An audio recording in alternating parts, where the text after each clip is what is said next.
Gentlemen, welcome back to the shop.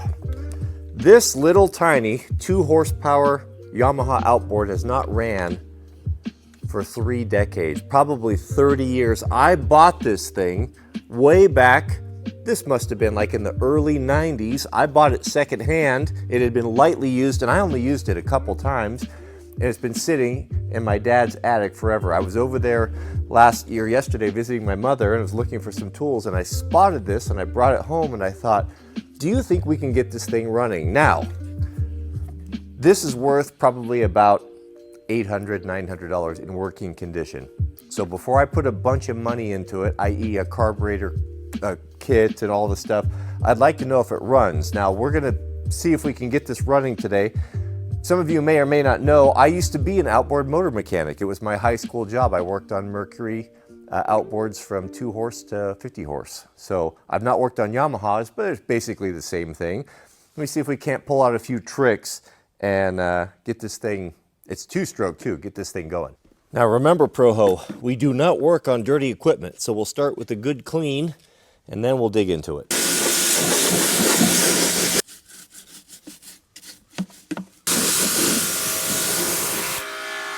All right, beloved, let's take a look at what we have here.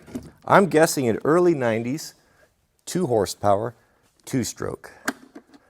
Spark plug here. We have 3 things going on. We got spark, fuel, and our cooling system. That really is the main. Tiller handle even has the original cotter keys to replace for the propeller. I'm guessing that this is the fuel off and on. That's a valve. Fuel tank's internal, which is kind of nice. And on the front here, we've got our start run, which is the choke, fast, slow speed idle, and kill switch, and manual trim. So direct drive. To my horror, gentlemen, you're joining me midstream. I had all this filmed and I realized I didn't start the camera. So, as I said, I haven't serviced a lower unit since 1987. So what we're looking for here, we got a vent, or we got a fill plug here, and what we want is we want to see good fluid, in which we do. It's not white or milky. Now, in a pinch, you can use 90 weight. It's not recommended because it doesn't have the additives in it that makes it work better with water. So your marine lower unit lube is ideal. But in a pinch, you can get it. But it was full to the top. And, well, I'll show you the color. Looks good. Smells bad. It's old. Smells terrible. That will be replaced.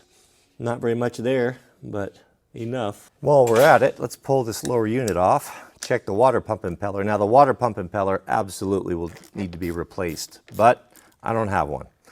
So I will order it, $22, but as long as we can't, one little trick we can do in a pinch is we can flip it around. Now that's not a fix, but it's an emergency measure. Starting to loosen. Oh. Excellent. Let's have a look at this impeller. Now I've ran into a bit of a snag. This drive shaft has a taper on it, meaning it's bigger here than down here, so I can't get the water pump impeller cover or the impeller off because it's the diameter of the arbor. So this drive shaft doesn't seem to want to come out. I'm thinking there's probably a small circlip on there with that gear on it. So let's pull this propeller shaft off and see if we can't release that circlip and yank this out and check the impeller.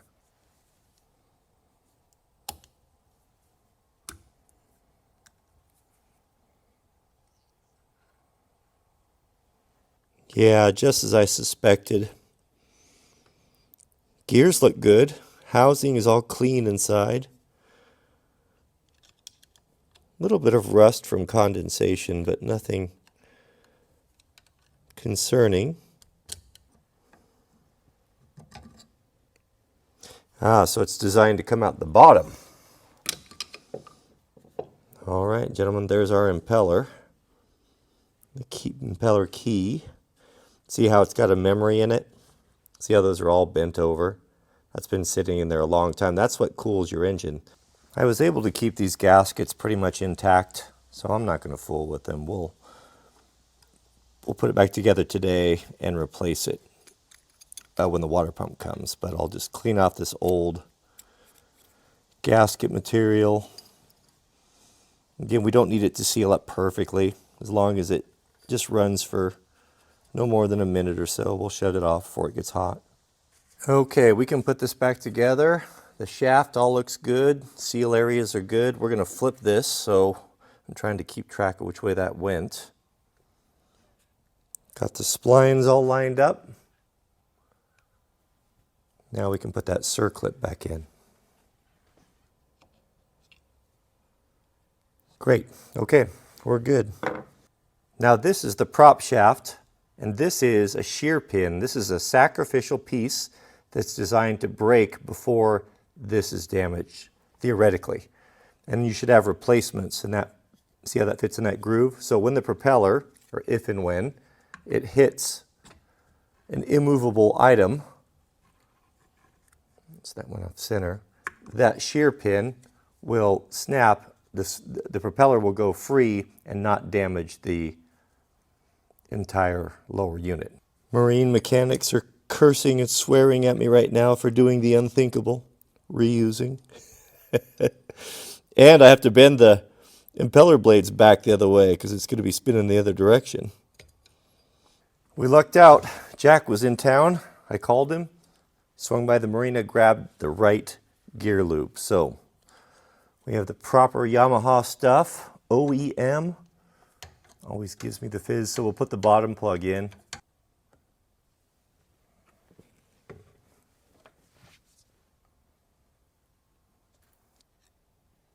Okay, that's full now.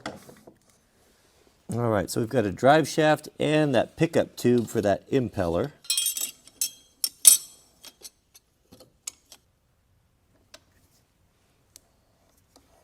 All right, now let's look to the engine. The cowlings look like kind of a clamshell, missing a screw there. Should have 3 remaining stainless steel screws. What is the chance that I left this with no fuel in it 30 years ago? That would be 0.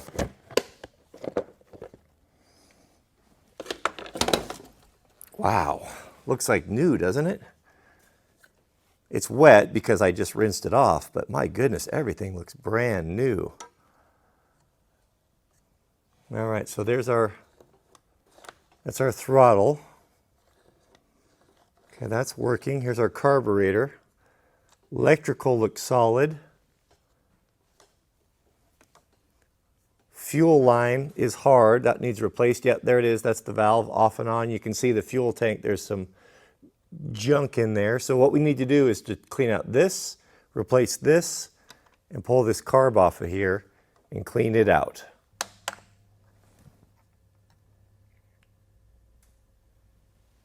And this is the good news, gentlemen.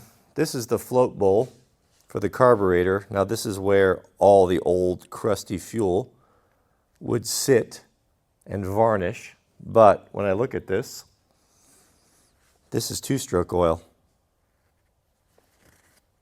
No, this isn't fuel. So I probably winterized it the way it looks, or maybe did like a low rent winterizing by just putting some really rich fuel in and running it until it shuts off. But look at that. That inside of that float bowl is clean. Yeah, take a look at that yourself. There's the needle valve. There's the float. I mean, it just looks pristine. There's no residual fuel on there or varnish. Just what looks like maybe it was seafoam or 2-stroke oil. All right, let's check this fuel line here. It's almost as if there's 2-stroke oil poured into the tank directly. Someone could have done that after the fact, I guess. Okay, so that's just friction fit. Oh, and there's a filter. I don't see any varnish inside the tank. All I see is just 2-stroke oil. So we can clean that all out, put some fresh fuel in.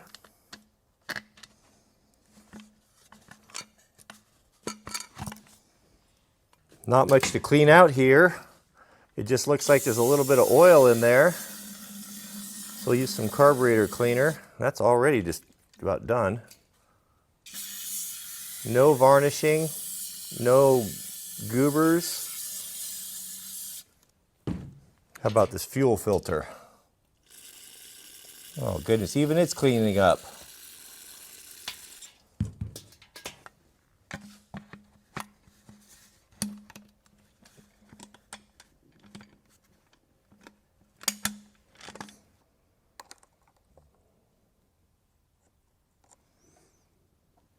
Okay, that is on and that is off, and I tested that and that valve is holding. All right, let's check the spark plug. Nice touch here. They have the spark plug number that you need to order right there on the side on a sticker. Not too tight. Probably the factory plug.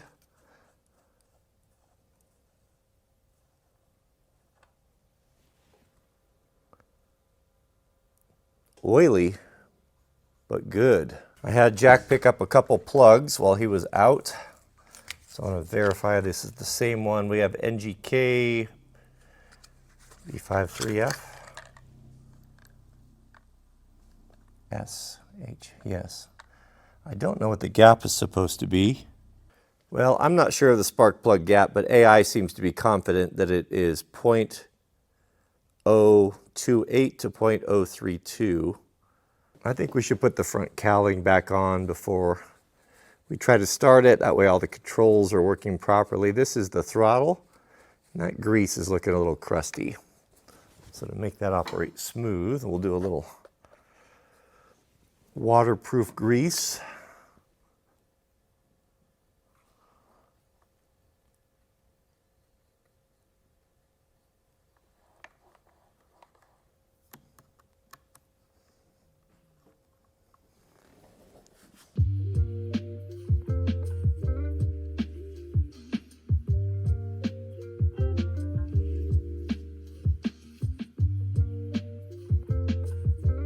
Okay, here goes nothing.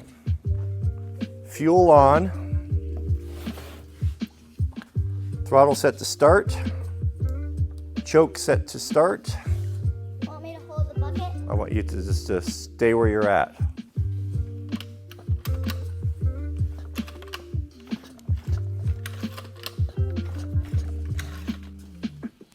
Let the fuel get down in the bowl.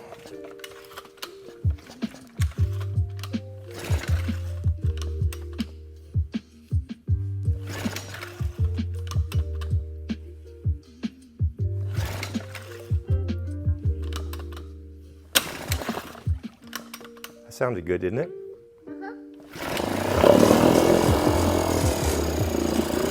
How about that? We got water coming out, so the water pump's working.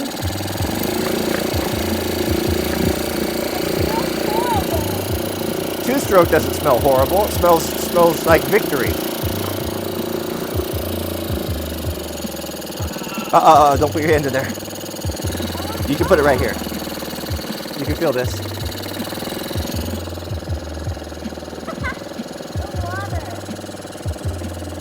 Turn the choke off.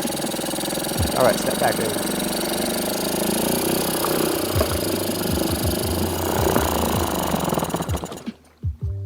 Victory. That's how you stop it?